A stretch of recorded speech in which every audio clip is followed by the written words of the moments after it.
A ghost ship, adrift in the sea, empty of all life forms. With the ship over 100 miles away from its perceived location, and the cargo intact, but with no sign of the ship's passengers.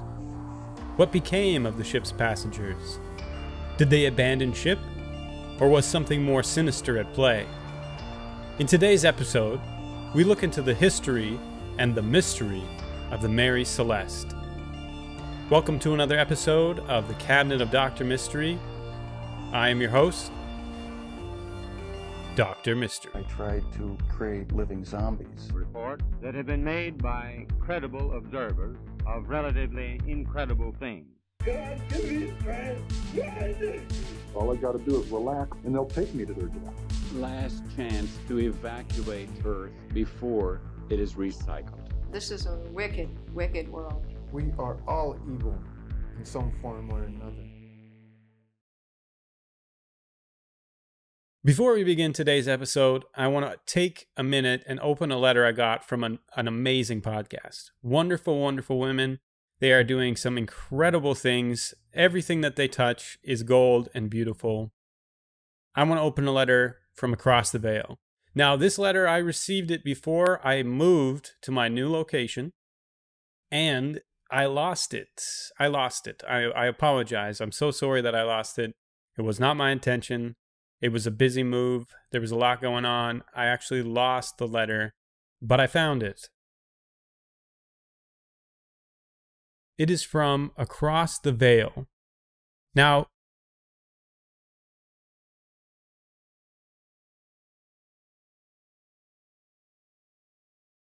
you can see that it's got this amazing stamp on it. So I wanted to take a minute to open up this letter. This letter, I lost it, but it has been found. And it means a lot to me that they sent me this. And I want to open it in front of all of you. This is the Slash and Cast Halloween special that we're recording right now. And I just wanted to open this letter because I absolutely love these wonderful people that sent it to me. So, you have this amazing wax seal. It has to be a special moment when you break that. So let's open this up here. I feel terrible. I don't want to ruin any of this. Such a beautiful, beautiful packaging. Oh my goodness, this is chocked full of goodies. Oh, I can't believe I lost this for so long. Oh my goodness. Here we go. Thank you so much for supporting our funny little show. We really appreciate other podcasts and the community that we've created. It's an honor to call you a friend. Oh, the honor is all mine. Emma and I are so excited for Season 2 of Across the Veil and our other upcoming projects. We wish the Cabinet of Dr. Mystery much luck, and we can't wait to keep listening. From Zelda and Emma from Across the Veil, thank you so much. You ladies are wonderful. You're absolutely incredible. And it's so wonderful to be a part of such an amazing community of podcasters. The Slash and Cast Podcast Network is absolutely fantastic. And it's always amazing to find other podcasts that are doing the same kind of things. Or even they're not doing the same thing at all. They're talking about something completely different. But it's great to support one another. And I really appreciate your support. And I will always support Across the Veil. And look how beautiful that is. Oh, so pretty. So what else we got in here? We have some amazing dinosaur stickers. Oh, and they're like puffy stickers too. I'm definitely going to use those. And I think there was something else. What do we got? Oh my goodness, so many goodies. We have, oh, that is beautiful. I don't know if that's a tattoo. I'll have to ask. It looks like it might be a tattoo. It's incredible. And then we have, oh, my favorite. I really love the artwork from Across the Veil. And an Across the Veil sticker. So I wanted to just take a couple minutes and open that up because Zelda and Emma from Across the Veil are amazing and they mean a lot to me. And I really appreciate them sending that out to me. And again, I apologize that that it got lost. They sent that to me months ago, like at least 4 months ago, and I just completely lost it. But Once again, thank you so much. Thank you so much for sending that out to me. But let's get into the show here. But before we do, I don't know if you can see this wonderful hat that I'm wearing, Camp Crystal Lake. And I'll post this on the socials. I'm also wearing a wonderful Michael Myers shirt that says just the tip. I don't know if that's appropriate or not, but I love it. It's wonderful. So before we begin the episode, let's crack open a drink. I hope I can do that on the Slash and Cast special. If I can't, they will cut this out. I'm pretty sure. So today I'm going to be revisiting an old favorite. The Warehouse Brewing Company Crushed Can Lager. Every can goes to support the Moosehead Warriors. Delicious beer. Wonderful beer. It's really good. It's very tasty. You can hear my chair creaking, but it's worth it for this wonderful setup. What a wonderful sound. Just going to say I'm probably going to be slurping on this and moaning and groaning because it's a delicious, delectable, delightful beer.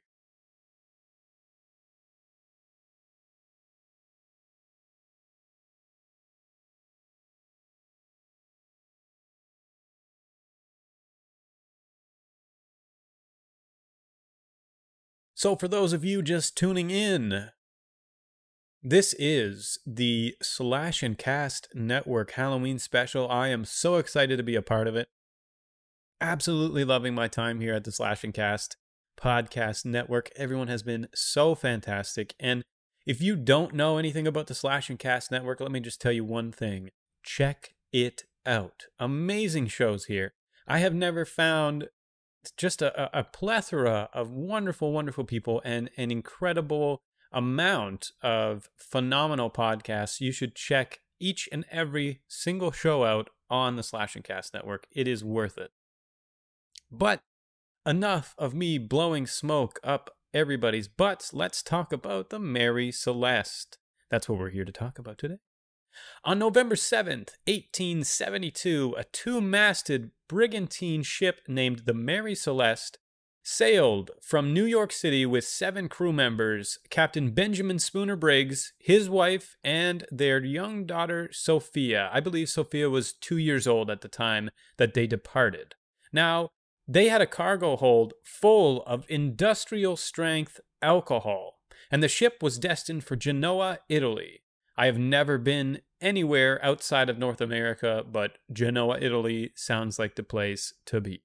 I was actually talking to this guy who said that he was in Italy and he had a party on a rooftop of a 5-star hotel, and he was looking out onto the beach while he was in this party. I thought that was phenomenal. How many times are you going to have that experience unless you actually live in Italy or you have like $1 million? Anyway, side story.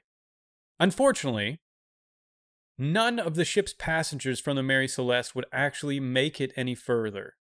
They all vanished at sea.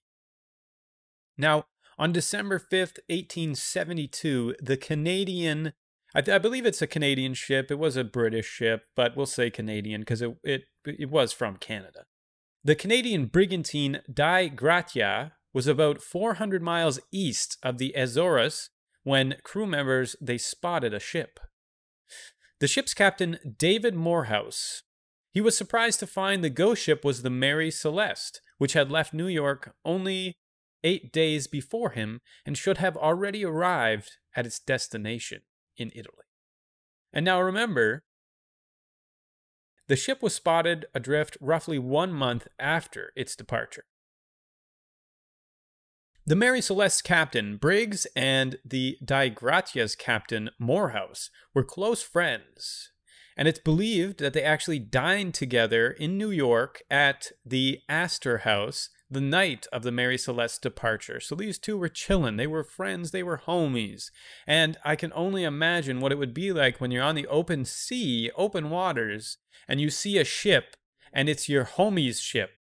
So naturally, this guy Morehouse, he was fearful for his friend Briggs, and Briggs's family. So he changed course and he offered some assistance. And when they boarded the crew, when they boarded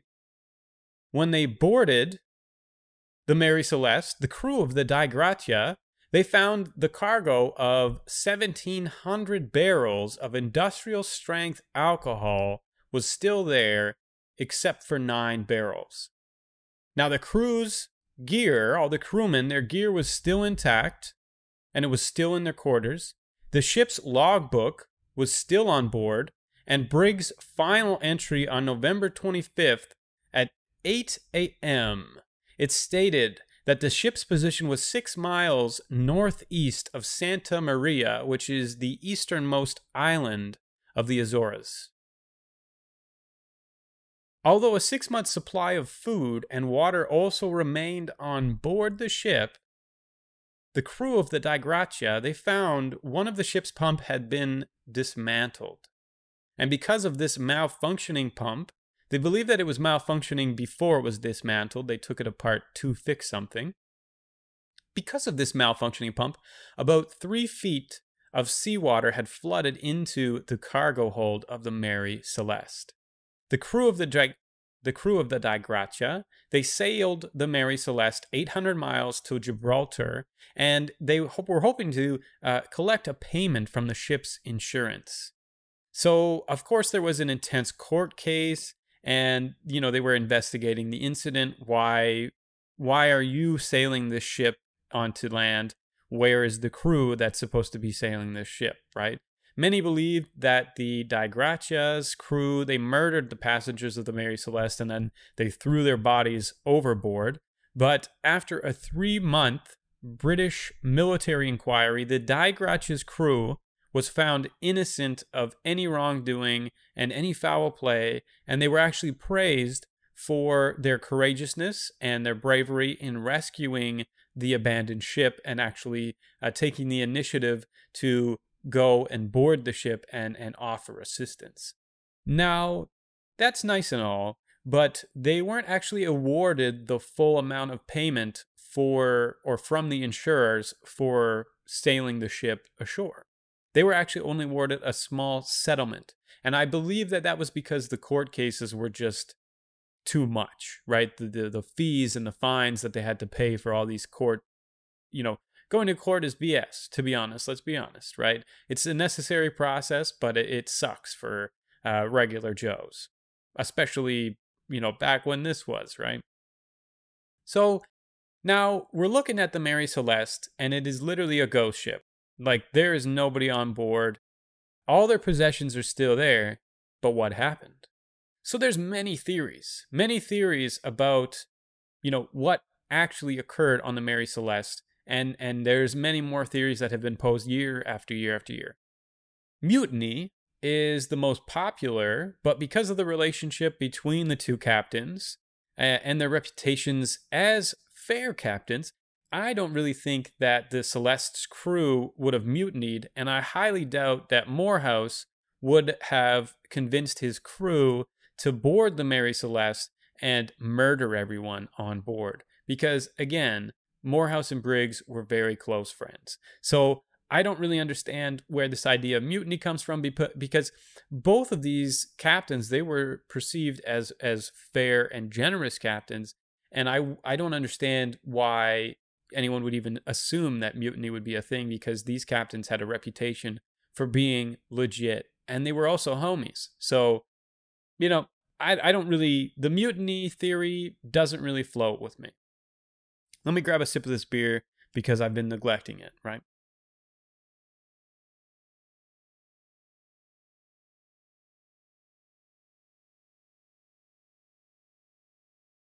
Before we dive into more theories, just take a good look around. I hope you like the setup.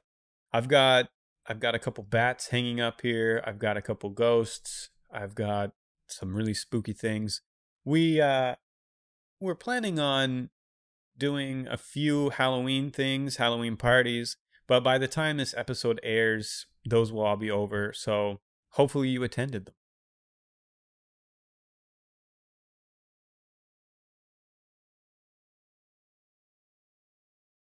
I've got a few of the pets in the studio with me as I record. Usually I record in a smaller space. Today I really wanted to do some video, and I thought, but what better way to do it than having this big, beautiful television behind me, and make it feel like we're warm and comfy, and I'll tell you some spooky tales. So piracy is another theory, but I don't understand that theory. I think that's also really ridiculous.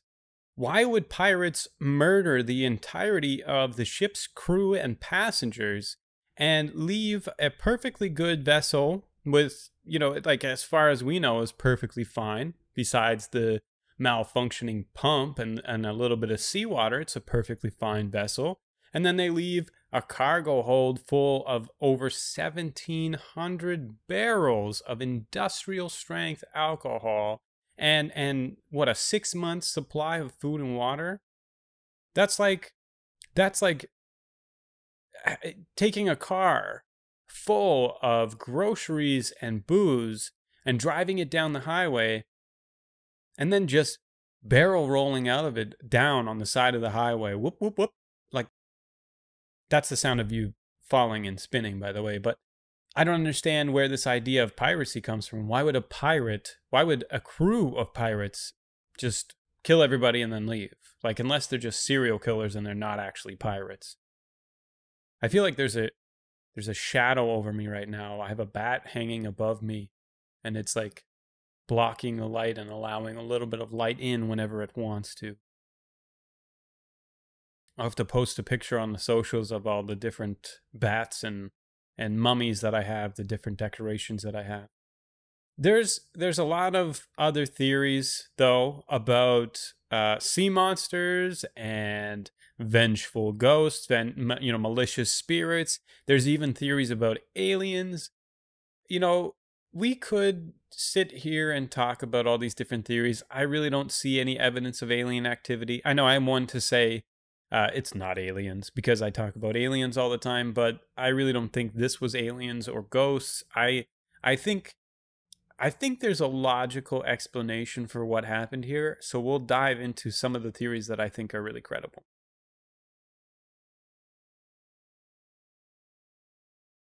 I think, in all honesty, I think the most conclusive theory is that the Mary Celeste passengers, they just abandoned ship, but we'll discuss why. So, Captain Briggs's sextant, chronometer, and navigation book, they were all missing, as well as the ship's registry. Now, these, along with the ship's missing lifeboat, they suggest an orderly evacuation of the ship. Briggs had enough time to gather his gear and his equipment before abandoning ship, so it wasn't like there was something drastic happening on ship.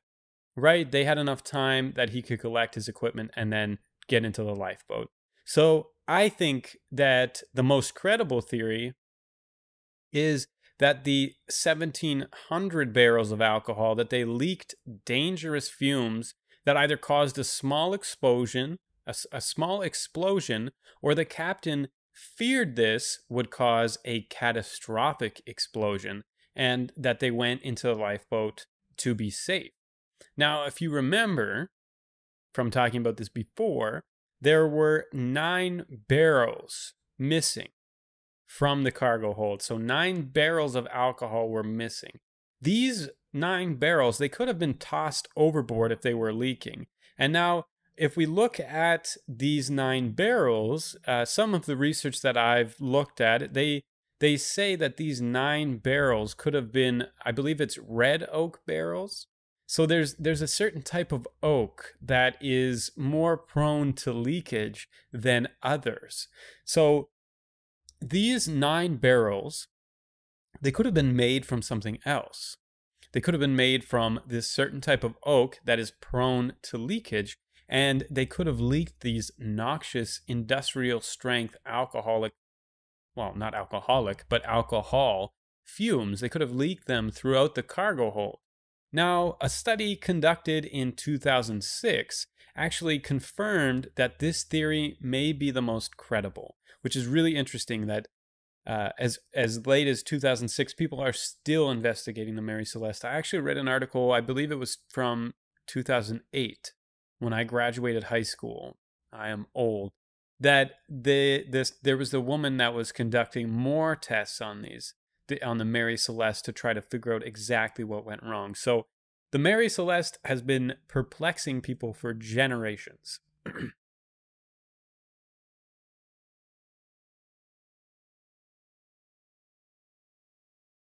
So, a scientist created a replica ship and simulated the leaking of noxious alcohol fumes with butane gas, and the results were actually very surprising. So, what happened was a massive explosion propelled the flames upwards through the cargo hold, not damaging or scorching any of the quote-unquote simulated barrels, which were just made out of paper as far as I believe, but it blew the hatches open. So basically the idea is that what this proves is that there's a possibility that the fumes were powerful enough that they would cause a small explosion, but that they weren't powerful enough that they would combust anything. And the way that everything was packed into the cargo hold, what could have happened is the noxious fumes built up, and when somebody, somehow it got ignited. We'll go on in more detail about that in a second here, but somehow these noxious fumes, they could have been ignited, and they could have propelled the flames, like what you see behind me. This is a good setting for this. They could have propelled the flames upwards, which could have shot open the hatch. But what is evident here is that there was no burning or scorching on any of these barrels in this simulation. So when the crew of the Dei Gratia boarded and they didn't actually see any damage or any soot or any burning, it could have been because of the way the cargo hold was built and because of all the air inside of it and how it just propelled everything upwards without burning anything. So this scientist, they speculated that the flames could have been sparked or created because of a crewman who had a lit pipe or a lit cigarette, and this could have caused the fumes to ignite. Records state that over 300 gallons of the industrial strength alcohol had leaked in the hold. Now, with this spark, this explosion, let's say that it really did happen, right? That's one of the theories that we're going with.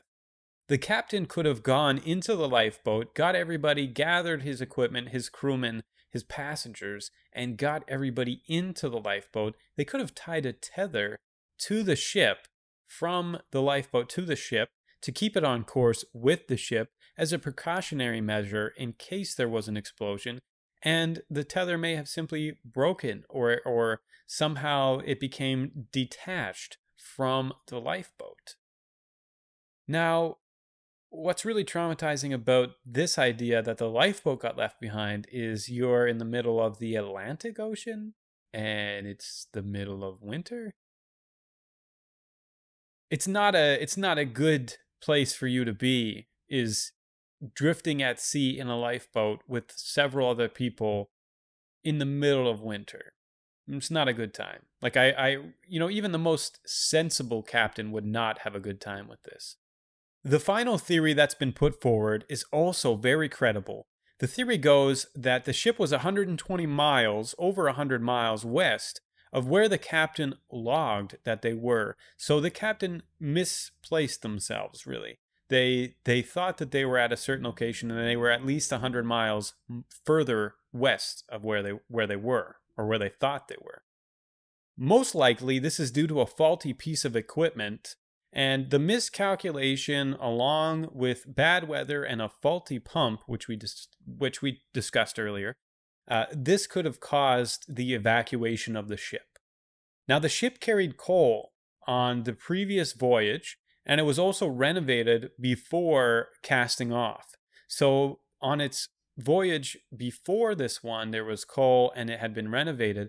So sawdust and coal could have clogged the pump, which would have prompted the crew members to dismantle it after they discovered that it wasn't working, and this could have caused the flooding, right? So with the flooding of this, with the bad pump, with the bad weather, with everything happening, this could have been what caused the passengers to abandon ship.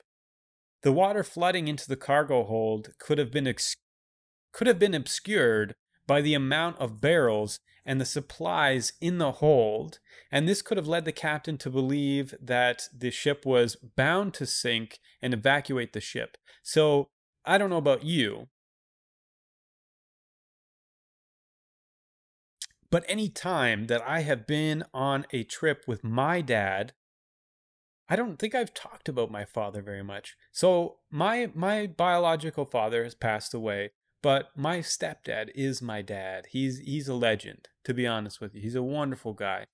But every time that I've ever gone on a trip with my dad, he packs the car so full that you cannot even see what you're looking for. Like it's like playing Tetris. Oh my God, I struggled to get that out. It's like playing Tetris, right?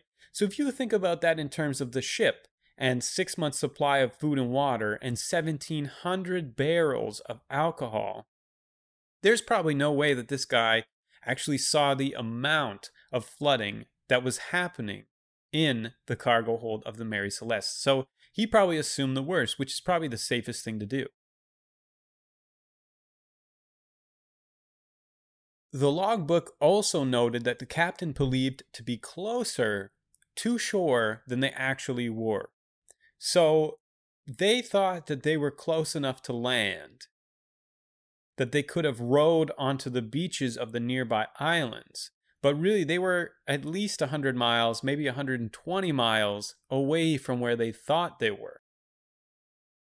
Sir Arthur Conan Doyle, most well known for creating Sherlock Holmes, even wrote a short story in 1884. Now, this short story inspired others to actually investigate the incident and to actually explore and see what really happened. So they had this whole trial, they had this whole court case and this investigation into what actually happened with the Mary Celeste.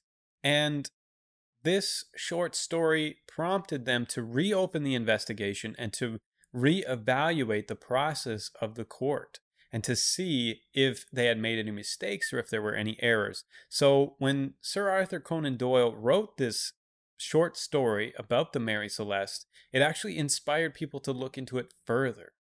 Now, the short story, which I said was dropped in 1884, dropped like it's a new hit album. The story was titled J. Habakkuk Jephson's Statement.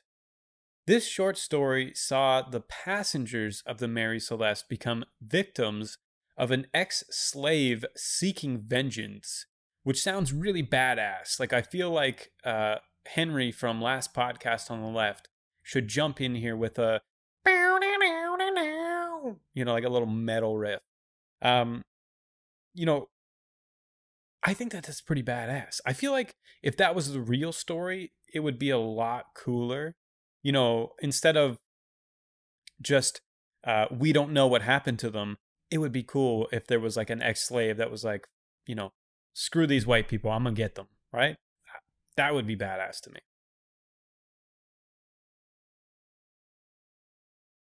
Sir Arthur Conan Doyle was a badass of his time.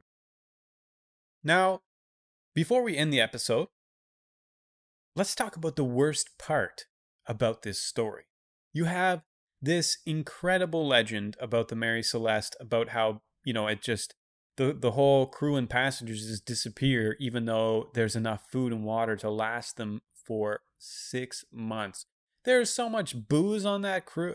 It's amazing. It's like a booze cruise, right? I don't know if industrial strength alcohol, if you can drink it, but I'm sure that there would be, crewmen that would give it a shot. But the worst part about this is that you have this amazing story, but then, I have to talk about the final departure of the Mary Celeste.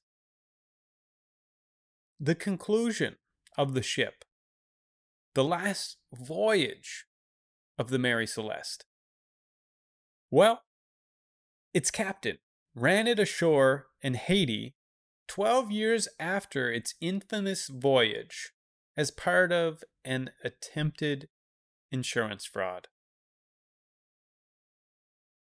Isn't that depressing? So, this historic ship with generations of people literally attached to it, so many people invested in it, and this complete moron drives it into rocks to get a quick buck. I don't know what to tell you, right? It's a great story, but that's a terrible ending. But to be honest, that is all the information about the Mary Celeste that I could gather. That's all the information I can find from my research.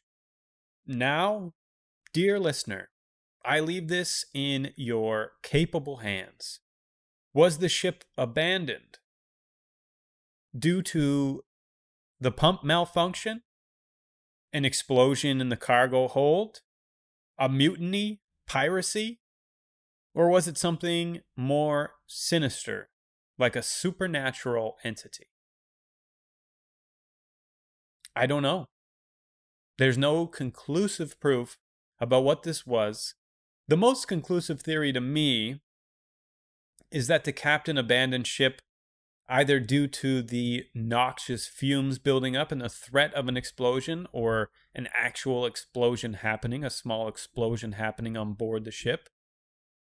Or there was an issue with the pump and that it, the seawater filling the cargo hold inspired them or propelled them to leave the ship. And even if it was just a temporary evacuation, that what happened was the tether got lost or it broke away. But I mean, I guess we'll never know. There's still people right now today investigating what happened with the Mary Celeste.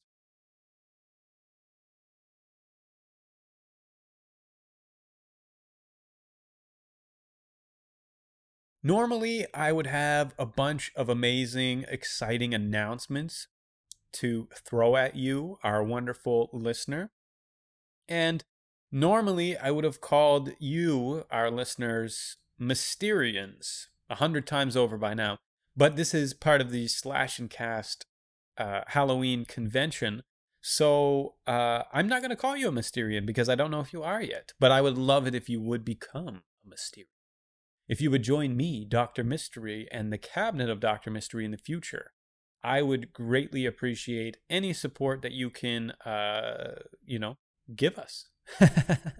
Any support you can bring our way is always appreciated because I love talking about paranormal, true crime, aliens. I love talking about cults. So if you have a story that you would like me to share on the show, you can absolutely let us know, and I'll let you know how to do that in just a second. But one thing that I want to highlight is Bullhorn, bullhorn.fm. There's a Bullhorn app that you can download, and you can actually check us out and listen to our live episodes. And we go into very, very intense detail in our live shows. You can also chat with us there. You can call in, and we have some polls and some images that we display as well while I'm talking about these things that are going on. I really enjoy bringing everybody these podcasts, and I really hope that you enjoy listening to them. And again, I'm just going to shout out the Slash and Cast Podcast Network. Always, always, always so proud and so happy to be a part of such an amazing network of wonderful podcasts.